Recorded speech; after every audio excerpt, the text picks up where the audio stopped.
welcome to the Chrissy B Show. Now, we've all heard the famous lines such as, you should follow your heart or you'll find your perfect match. What if these ideas are just a load of rubbish and even leading you to make wrong decisions when it comes to love? So I'll be speaking today to love experts Renato and Cristiane Cardoso, who were, of course, the teachers at the Love School event in Wembley Arena recently, where 11,000 people came to hear what they had to say. Now, their Love School TV show is watched by millions around the world and is transforming loads of relationships. So they're going to be joining us very shortly. And also, because it's Monday, we also have our self-development clinic with Chris Brown later on. But first of all, let's speak to the lovely Patricia with the news. Hello, Patricia. Hi, Chris. How are you? Exciting show today. Yes, very. I'm looking forward. Me too. Now, you were at the Love School, weren't you? Yes, I was. And I couldn't stop talking about it for the next week or two. All I could talk about was the Love School event, how it really met all our expectations. It was I think it exceeded our expectations as well, didn't it? The audience was very interactive. It was funny. Yeah, that's really what nice. I was saying. I was talking to Chris Brown about it as well. I found the crowd there really special because they weren't a normal, I don't think they were a normal audience, because they all knew that they were going there to be taught about love. And that shows people that are very sort of willing to learn, they're willing to develop. And I thought that was a very special crowd because they didn't really know about they didn't know about the prize draws we were going to have. We told them on the day. They didn't know really about the entertainment. There's a bit of advertising about that, but the main thing they were there for was actually to learn about love. So I thought that was fantastic for all those people in one place. It was everyone with the same purpose, willing to learn, and very interactive. It was funny when Renato was talking about men, about women, and all the men started whistling, and the women just started saying, "Yay!" They were all very active, so it was really nice. It was really great. Funny as well, really funny. So let's go to our news today.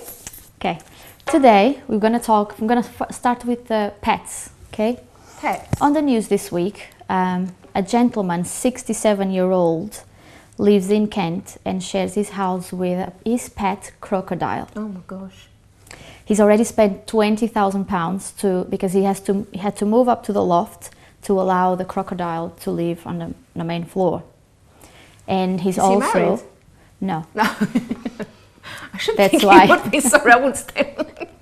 That's so dangerous. But he's planning to marry his pet crocodile. Oh no, not again. He's looking Did you for hear a about that? female That's like the other companion. news. Was it you from the man in Brazil that married his goats or something? Yes. So this is why people leave things like the Love School, because they're marrying their pets because they just don't think relationships are going to work out.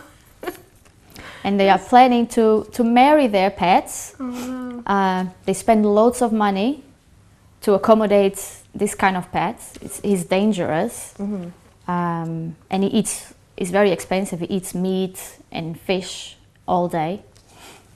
And in Brazil, a family lives with 7 tigers. Oh my gosh. Okay, a crocodile.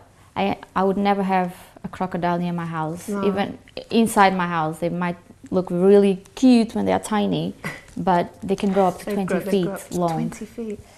And tigers, again, little furry kittens when they are born, but they grow to be giant. And this family, we have pictures of them. Oh my gosh. They share the house with the tigers. They share the kitchen, the living room. They go swimming with them in the pool. It looks lovely, but they're so unpredictable, aren't they? Because I have a cat and I'm very careful. Even though she's cute and she's never sort of gone for my eyes or anything, but if I put my face up close, I always close my eyes, because animals at the end of the day are animals and they're unpredictable and just don't know what they're going to do or what's going to trigger them off. So to have a massive tiger like that in your house. And I think before you get a pet, you should do some research. I recently got a dog. Yeah. And before I got it... I haven't seen yet, by the way. Yeah, I'll bring her on the show. Oh, okay. Before I got her, I had to do a lot of research. I've been planning to have one for a long time because my daughter keeps bugging me about, I want a puppy. So I had to do my research on breeds, on how big they're going to grow when they get older, the shedding, a lot of things you need to think about before you get a pet. And on the list, there's a list of dangerous animals that live in people's houses as pets. And people can have ostriches, snakes. Ostriches are dangerous. Scorpions, wolves in your house. I can't really understand about the ostrich, but oh no, they kick, don't they? Yeah, I've seen a nature program about that. They do kick. Let's do our research before we get our pets. Okay, no tigers. Next, we always try to promote people's good deeds, right? So this week on the news we had a superhero called Captain Manchester, and he's lost his job recently, so he's been going around the town dressed in costumes, helping old people with their shopping or cleaning up the streets. I was like, and nobody knows his identity. He's still going to give him a heart attack if he goes up to them like that. And he said he's got a girlfriend, and he said, my girlfriend has no idea. She would kill me if she finds out that's him. Oh no. Well, I mean, the concept is quite nice, but I don't understand why you have to kind of dress up in a scary costume to help old people. Because he's a fan of, he got the idea from his comic books. He's a fan of Superman, Batman and all that. That's where he got it from. And now, Chris, just before the show, you were talking to me about some kind of activity you have planned for this week. And yes, I'm very nervous this week about as it. well, on the news. Don't give me any bad news about any skydiving, please. No, it's not about... It's good, right? No. Okay. It's another thing that I'll probably never do in my life. Bungee jump. This gentleman in Australia, he set a world record, and he's done it 150 times in 21 hours. Oh no. 150 times in one day to get a world record. So he's on a Guinness World Records. And at the end, he just said he was very tired because 21 hours, he spent the whole day and night doing that. And at the end, the only thing you could say is that his ankles were totally destroyed. Of course it would be. That's something I don't think I could ever try, bungee jumping. That is one thing I would rule out. I know I do my challenges and everything, but I just can't see myself doing a bungee jump. Would you do it? No. Because it's putting my life at risk. You never know what's going to happen. Imagine if something goes wrong. Well, you jumped. Who told you to jump, you know? It's the same with theme parks and going on wild rides and stuff. I can go on some, but there are others that I think they are too dangerous. I wouldn't risk my life. Now, you know, we've talked about in the last couple of weeks, we've been talking about children running off nursery, walking home by themselves. Yes. And a little boy, 4 years old, went home by himself from school. He ran off from school. And this week, a 9-year-old boarded a plane to Las Vegas. On his own, without a ticket. He was at Minneapolis airport. He was allowed to walk through security. He was on the plane when the crew found strange that he wasn't with any adults around. And then they took him to the social services in America. But he's been allowed to board. They are still investigating. I have no more to say about this because it's happened today. It was on the news today. They're still investigating how did that happen and what they can do. Did they find his parents? I don't know. They haven't. It was this morning when they put on the news that he took a plane in Minneapolis to Las Vegas on his own without a ticket. Gosh. That's all I know. I mean, that's something that you sort of think about as a child, sort of just going away and going on a plane by yourself, but you don't actually think it's going to be able to happen. How did he get to the airport on his own as well? Oh, Mom, bye, I'm going to the airport. And then flies to Las Vegas. Oh my gosh, imagine. It's really weird. Next one, a policeman is called into a house thinking he was going to solve some kind of burglary or an emergency or something. And once he gets in the house, a little boy just points to him. My mom is over there. When he got in, she was in the bathroom in labor. She was having a child. She didn't know she was pregnant. She was having a child, and the policeman helped her to deliver the baby. Gosh. So that's all I have for today. That happened to my mum-in-law recently. She was just walking down the road, and then this car just pulled up at the side of the road. The door flung open, and there was a woman actually in labour, and she had to like help with the labour. Mother? Yeah, my mother-in-law. So it came out really fast. Apparently, the baby came out really fast, but they literally had no time to go to the hospital or anything, and she just had the baby there in the car. Because I always hear about these kind of stories, but it never happened to someone that I really know, someone that I'm close to. Now that you're saying your mother, then it happens. It happens quite a lot, but it's always someone else's family, some other country, some other town. Yeah, it happens. This was quite recently as well, just down the road from here, actually. Wow. Patricia, thank you so much for the lovely You're news. welcome. Thanks for having me. Thank you. And you are going to stay with us because you're going to be hearing Yes, our of love course. expert Yes, shortly, I aren't will you? So definitely. do join us after this break because we're going to be joined by TV personality couple Renato and Chris Cardoso to tell us all about the recent love school and also to teach us a few lessons in love. So do join us after this.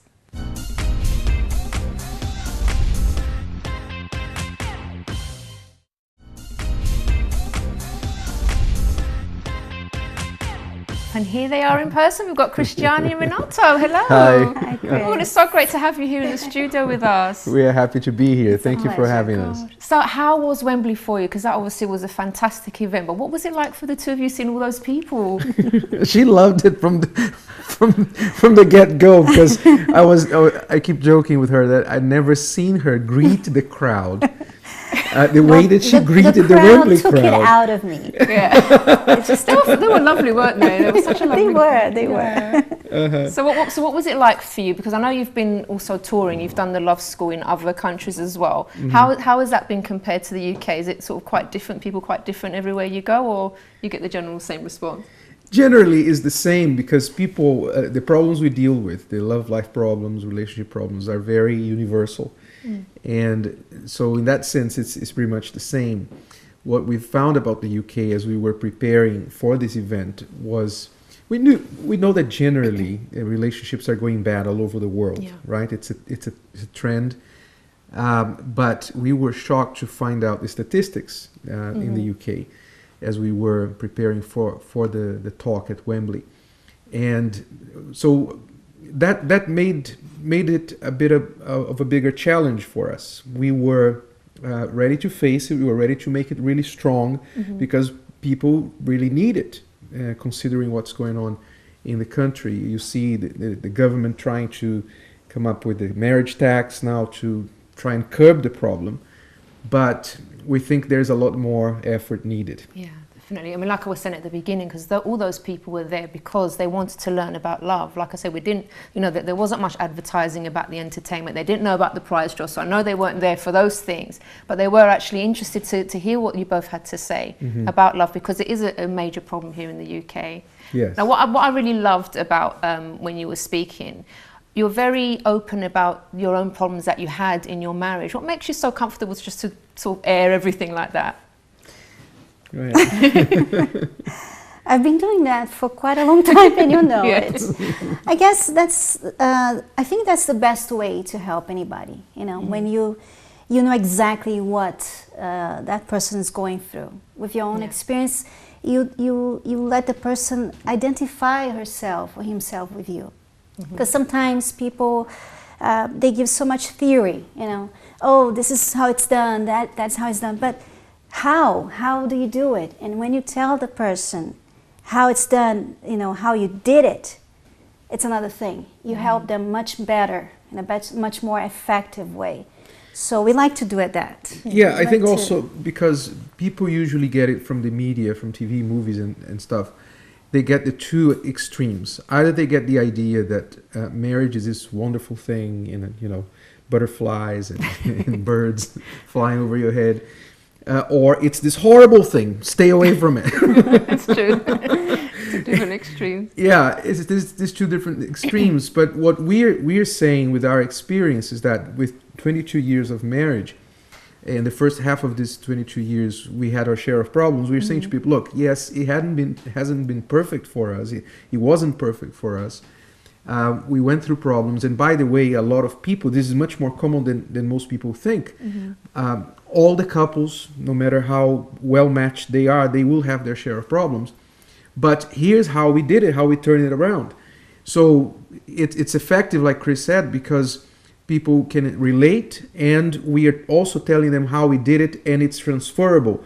What worked in our marriage can work in any marriage. And that's what has been resonating with people. If we had people telling us of their experiences when we were going through these problems, we wouldn't have felt like we were the only ones, you know, and that's like how aliens, I felt. right? And that goes Something across wrong the with, board. with us. Yeah, Yeah, that goes across the board because a lot of people, they go through so many problems, and because they think they're the only ones that are going through it, they tend to kind of keep it to themselves, and they get really closed, and that's when they start to get depressed and all these other problems come. But it's so refreshing when people do talk about their issues, because then they can say, well, I'm not the only one, I can get help. If they did it, I can as well, which is wonderful.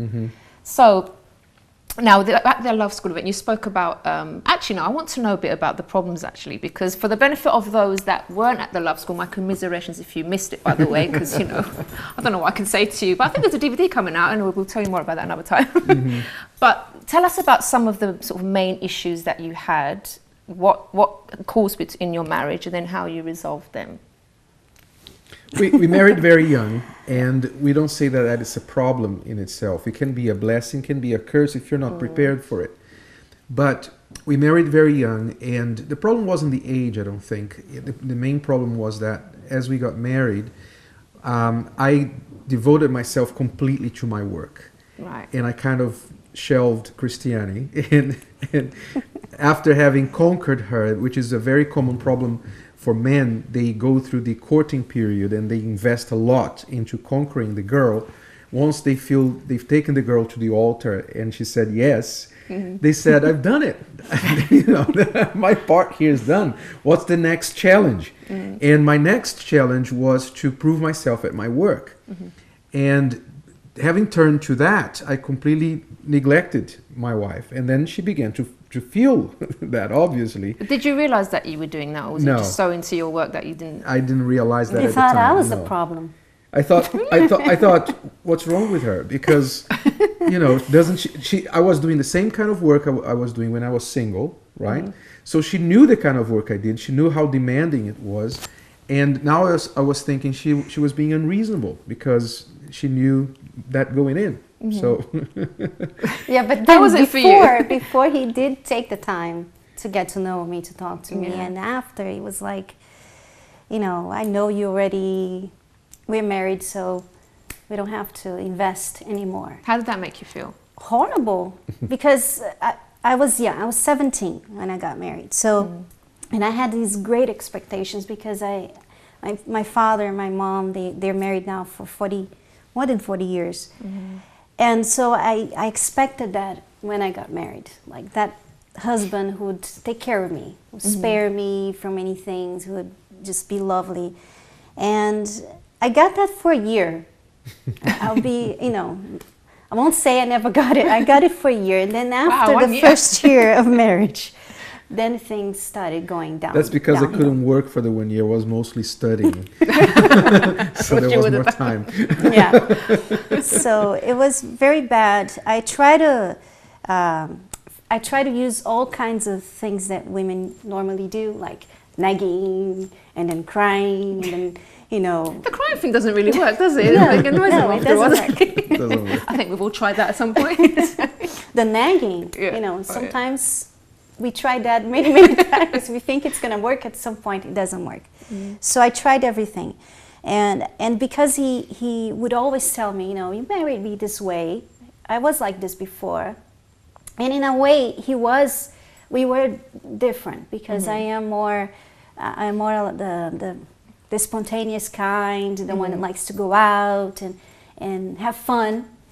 And he was always more to the work, more serious, more focused. And I saw that. He didn't seem like that at the Love School. I know, because it was work. Because that's working. Yes. I'm more of a homebody, like to stay home, and she likes to go out. So that was also an issue because since I worked so much, any little time I got, I wanted to be home, and that was the time she wanted to go out. So again, He wanted to be home and sleep. Yeah, this mismatch of expectations. I mean, you laugh about it now, but obviously back then it was a huge issue for you both, wasn't it? I mean, you were in tears a lot, and yeah, it was a huge issue. I mean, one time he gave up. Okay, all right, I'll take you someplace. But he had this long face. Several times I did that. And he took me to the movies with that long face. I was like, oh, so what do you want to watch? I don't care. You know, what do you want to watch? I don't care. I'm not really. So But it just goes to prove that it doesn't work. What a lot of people do is that they try to force the other person to change or to be the way they want them to be, and that doesn't work, right? And I was wrong, no doubt, but she was wrong because she was trying to force her way onto me and make me the way she wanted me to be, and I also wanted her to be the way I wanted her to be. And that's where couples get at loggerheads, because they keep trying to force their way into each other. They don't stop to learn that that's a different human being. You have to study that person. You have to understand their motivations, what drives them, their personality, and try to adapt to them, to try and live together. But of course, at the time, that didn't and it doesn't mean us. that the person's never going to change, because we did change. So it doesn't mean when you, because the idea is like, if you don't do anything about it, you're going to suffer that difference for the rest of your life, right? But that doesn't mean you're going to go through that. It's just that you need to understand how to get what you want in a different way. Not nagging, not crying, not making a scene, because that doesn't work. You know it. Yeah. Now, you both speak a lot about loving intelligently, so I'd like to know more about that. We're going to go to a quick break. So please do stay tuned, because what we're about to hear after this break is very, very important and could transform your love life. So do join us after this.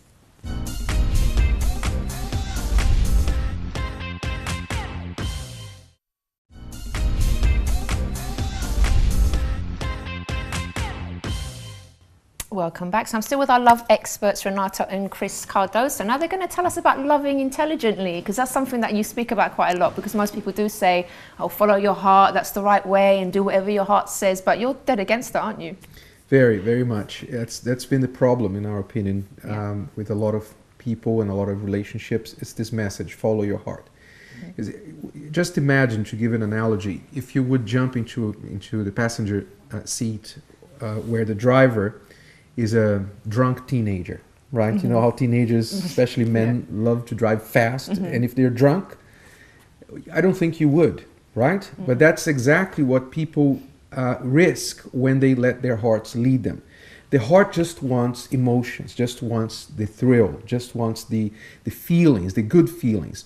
Doesn't care so much about the consequences. And when the thrill is over, the heart goes like, so what next? What happened? And it loses interest. And when people go into a relationship by letting their heart lead them, that's what happens. They can get very excited at first. They may overlook a lot of important information about the other person that will compromise the relationship later. And then once they get involved already, then that's when they wake up, or either the interest goes down, the emotion, the passion goes down, and that's when they start saying, oh, I'm not in love with this person anymore, you know, the chemistry is not there anymore, and all of that kind of stuff. And that's one of the biggest problems people are facing. So what we're saying is people have to love intelligently, meaning letting their head lead their heart. And when we talk about intelligence, what is intelligence in a basic meaning? It's information that you can use. It's information that's useful, something that can help you. So when you love intelligently, that means you look at everything about the other person, about yourself, and, for example, problems. You start thinking, okay, what can I do about this? What does this problem tell me about the solutions that are available to me? For example, we had the problem of attention, lack of attention, and jealousy that she had, insecurities. As long as we went against each other emotionally, we only fought. But when we stopped and learned to use our heads, we discovered the root of the problem, why she was insecure, why I was a workaholic. And then that information gave us the ability to come up with solutions. So we fixed the problem. And we fixed the problem in such a way that it wouldn't come back, it wouldn't return, it wouldn't happen again. Now, you've written quite a bit about this in your book, Bulletproof Marriage. You had the book signing yesterday, didn't you, as well? Yes. How did that go? Very nice. I'm getting my book signed today. Can I? Sure. Now, you've actually compared relationships to working in a company. And that's quite an interesting concept to follow, because like you're saying about loving intelligently, that is actually like working in a company, isn't it? Can you tell us a bit about that? Well, the main idea idea behind it is that emotions are the wrong tool to solve problems. No one at work solves problems by feeling the problems. Oh, I feel like I'm going to make a good sale today, or I feel like I'm going to solve this problem in the HR department or in the sales department today. No, you solve problems at work using your head. You're collecting data, you collect intelligence, right? You think, and you come up with possible solutions. And you separate the feelings from the actions that you have to take. For example, beginning from Monday morning, a lot of people don't feel like going to work Monday morning, but they have to. They go. They ignore their feelings and they do what is right. And in a relationship, you have to use those skills. And the beauty of it is that they are already inside you, because if you are successful at any job, at any work, you already have the ability to separate emotion from intelligence. So you just need to transfer those skills to your relationship, and that's what works. Don't take it personally every time. Right. Yes. Now, at the Love School event as well, you spoke about rebuilding yourself, and you're actually currently doing some follow-up seminars about rebuilding yourself. Why is that important, and how does that affect the love life? Well, a lot of people, they're not ready to be in a relationship, unfortunately.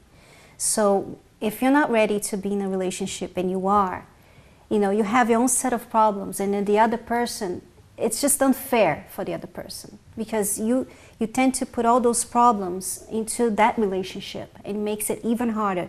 A relationship by itself is already difficult. You need to adjust many things.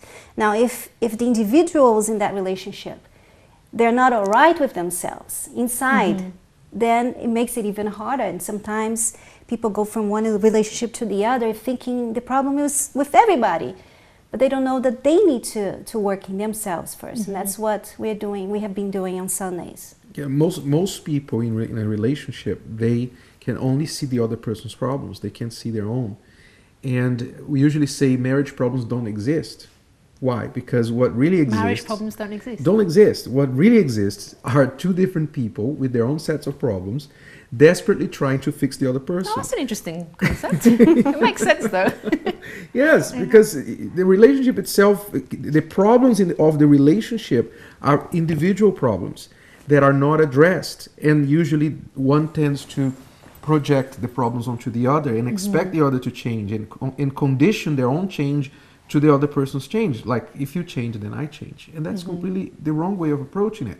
So the idea to rebuild yourself is, if you think, for example, if you could tear your house down and rebuild it, if you had the resources and the opportunity to do it, you'd probably not build the same house. You'd probably build a better one, right? With better materials, better space, etc., to adjust to your current needs.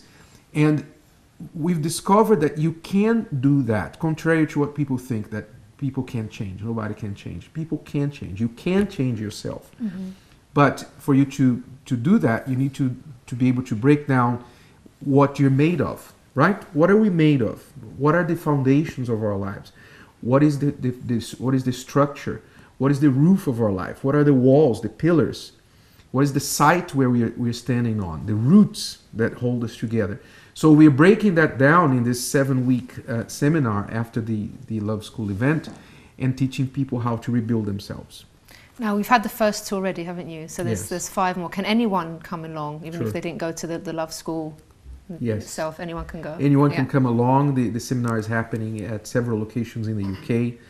And we are inviting people to come with an open mind, because we are challenging them to think differently, to take a close look at themselves. And we're giving them the tools. It's not just a talk. We're giving them the tools. This is what you do. And it's doable, right? Everyone can rebuild themselves and become better. Do you have a website for that, for people to get more information? They can go to theloveschoolevent.com, where they can also get the book. And we have the Bulletproof Marriage Facebook page, Bulletproof Marriage, facebook.com, Bulletproof Marriage, and the details will be there. Okay. Now, one last thing before you go, because a lot of people are looking for their perfect match. Now, again, this is another myth in a sense, because I know it's going to shock many viewers, because people are always looking for their perfect match. So The right does person. that really exist? as we said at Wembley, I was Mr. Right. Except she didn't know that my first name was Always. So you got to be careful when you try to find Mr. or Mrs. Right or Miss Right. So no, we don't believe the right person exists. Even, for example, she's not perfectly right for me. I'm not perfectly right for her. We all can look at the other person and say, oh, if he only could do this, or if she could only be different in this area, and that's why this person is never going to be perfect. There isn't such a person in the world. What there is the right things you do to make the relationship work. What we find is that a lot more people end their relationships because they do the wrong things than because they marry the wrong person. Right? So we don't think there is right or wrong person. There is the right and wrong things you can do to make a relationship work or not. So imperfect is the new perfect. Imperfect is the new perfect. Yes. So I think that's given hope to a lot of our single folk as well, because imagine if they're just looking for that one person that's absolutely perfect, and they keep meeting people, going out with them. Oh, this isn't the one. They And go we out with said someone you're else. perfect, right? We all Good luck perfect. with that. Huh? Good luck with finding that person. Oh gosh. So do you think there's like hope for every couple, or do you think there's some couples that, you know what, it's just best to go our separate ways? There are always cases that divorce is the only option, especially in cases of abuse or when one is intentionally hurting the other. At least a separation until they can work at their own issues may be necessary. So we know that there are certain cases, but unfortunately, in our experience, a lot more people divorce without really trying or having the right tools to fix the problem. They just think it doesn't work. We are not compatible. But it's not. It's just that they don't know what to do. And divorce seems like the only exit. Okay, so before they even consider it, they should read Bulletproof Marriage, I would say. Yes, It's definitely they helping. It's helping couples everywhere, isn't it? Yes. A lot of Feedback. couples were Yeah. going to get divorced, and they read the book and they stopped. They're happy. That's fantastic. So we feel very proud as well. Oh, you must Very do. privileged, That's yes. really nice. Well, thank you so much. I Thank wish you. we could have you on again. But maybe we will. Are you going to come back again for We hope. Love School Nation, maybe, as we heard on the Probably. video? 2014. Wembley Stadium next time, perhaps. That would be fantastic. Thank you so much. And I do hope everyone at home's benefited from that. And if you do want more information, do visit the website on your screen right now. So thank you. And after the break, we're going to be speaking to Chris Brown with the Self-Development Clinic, so stay tuned.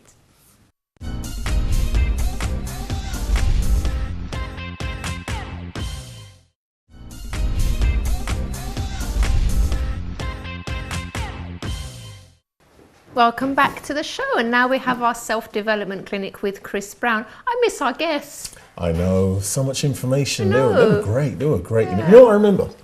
Wembley. That's what I remember. And Of course just you as remember said, Wembley, you were on the stage. Couldn't forget it. Yeah. What an experience. But do you know the whole idea? Just much as what you said, 11,500 people wanting to learn about love. Yeah. You know, at the end of the day, to think about it in itself, you know, it says a lot. It says quite a lot. It does. And it's still going on, which is still great. going, you know? yeah. Now, talking about that, just to kind of link with that, I remember particularly Renato and Cristiane was saying before about their journeys when they came together, about their personalities, and you come to that point where you meet and the two different personalities, Yeah, two journeys behind. That really stuck out for me. But this is exactly similar in the way what I'm going to talk about now, to do with the jobs that we go for, our personalities, because there are certain personality types. And the sort of personality types fits with the actual work. Sometimes we go looking Really? for a certain job. Oh, Yeah, very yeah, much so. yeah. Well, think about this. Let me just start off straight away. Okay. Natural work preferences, right? So we're talking about work and personal satisfaction, right? So as you said, do you think about this, the amount of times you've gone into a restaurant and there's either the waitress Many or the times. waiter. All right, well, the times you have, right? Many times. Yeah. Right? And there's always like one waiter or waitress who's really nice, who's just good at a job, good at interacting with people, love people, and you just feel they've got that extra mile. Yeah, You think, you know what, I definitely. just want to tip them. They're the Yeah. ones that get the tip. They're the ones who get the tip. Yeah. But they naturally like their jobs or their people who are people Yeah. at the end of the day. So they fit into that sort of role. Or if we're talking about someone who's an architect, they love creating. Someone who's a cook, loves cooking at the end of the day. Not everybody likes cooking. Not everybody likes cooking. Or a gardener who just loves doing a garden all the time. These are sort of types of people who fit into these roles. Yeah. Right, it's not something that just happened and they just tripped up on it and say, oh, I just like doing this. They knew what their hobby was, they knew what they liked doing, they grew into it, and that's their personality type. Is that why we have so many moody people around when they're There you working? go, there you go. It makes sense, doesn't it? If it you're not really, does. it doesn't suit your If it doesn't suit you, it doesn't personality. work. You know, think about this, customer care. You go to some places, customer care, you go to and they're all grumpy. And Especially if you're an introvert and you go for a job that requires you to kind of speak a lot to people. Right. So that must be a nightmare, like nervous of course, all the then time. you go in and you just take it on everybody else, Yeah. and you just think, why are you doing that job anyway? It's because of circumstance, situation. That's not your personality type at the end of the day. Now, you just mentioned some, which is really good actually. Talking about them two here, we're talking about extroversion and introversion. Now, the two. Introversion, we're talking about, say, like you got a lot of dislikes of something. So you might dislike working, let's say, for long hours or so, right? Whereas someone who's introversion, I've got it here, preference, likes working on a project for a long time. So there's different types of people that fit into different roles of jobs. And it's a good thing to find out about yourself as well. Whether you're employed or unemployed, or you're on the career ladder now, to work out what side of person are you that you can actually get that job satisfaction out of it, right? Now, talking about it, we've got, here we go, we've got sensing and intuition. Now, that type, we're talking about someone who actually works at a steady place to actually complete their work, right? That's the sensing, right? Intuition, jump around, excited, like to get on with it, this, that, and the other. Totally different people. Put them on the role of the job. One would really like it, one will not really like it. Depends on which job you put them in at the end of the day. I mean, I can go further with it. I'm not going to go down the line with that. But when you think about it, even think about the job you're doing now.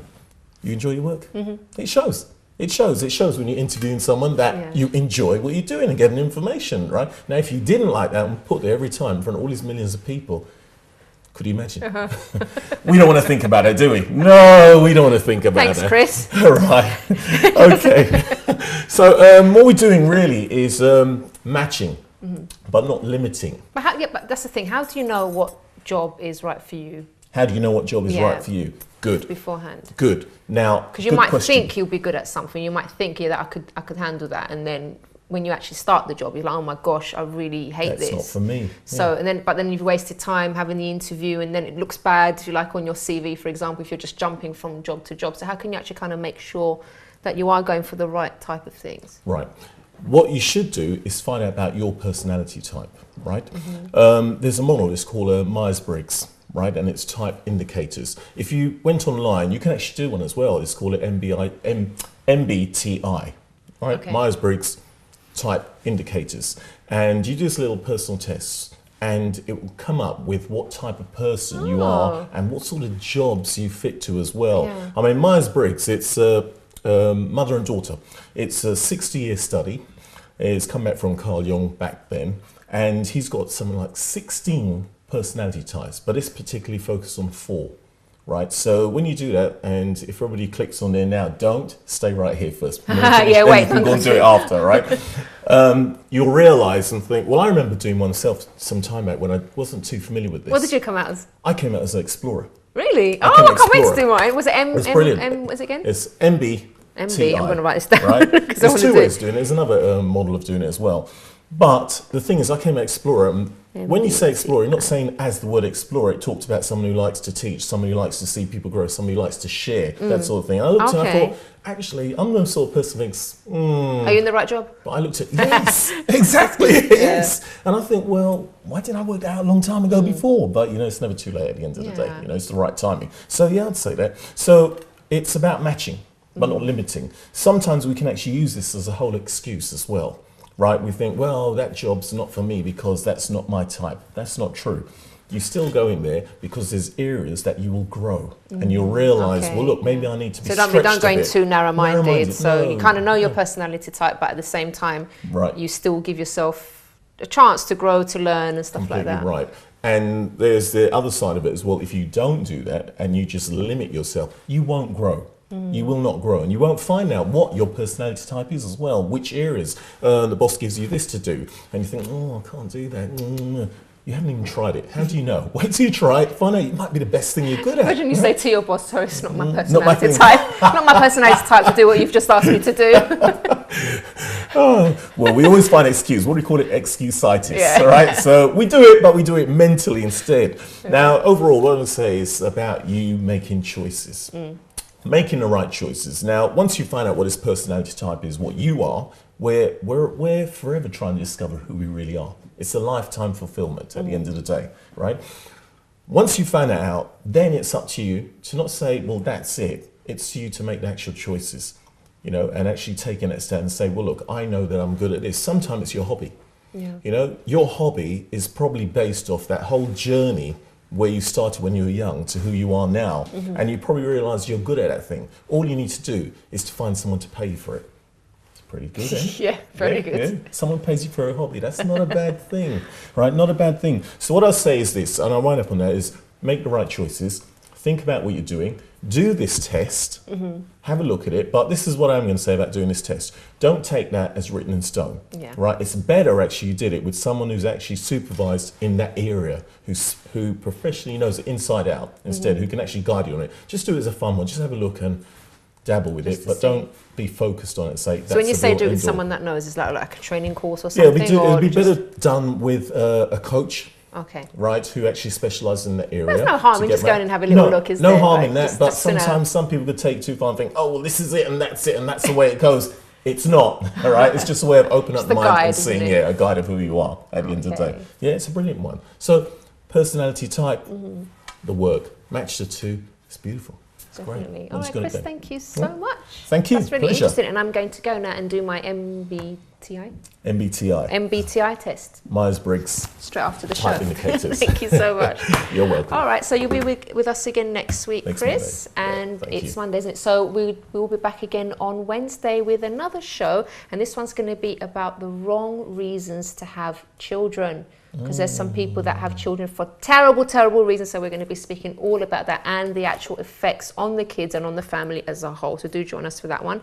If you want more information about the show, you can visit this website, chrissybshow.tv. And if you want to email me with suggestions for shows as well, you can email me on chris@chrissybshow.tv. Have a wonderful evening, and I'll see you again next time. Bye for now.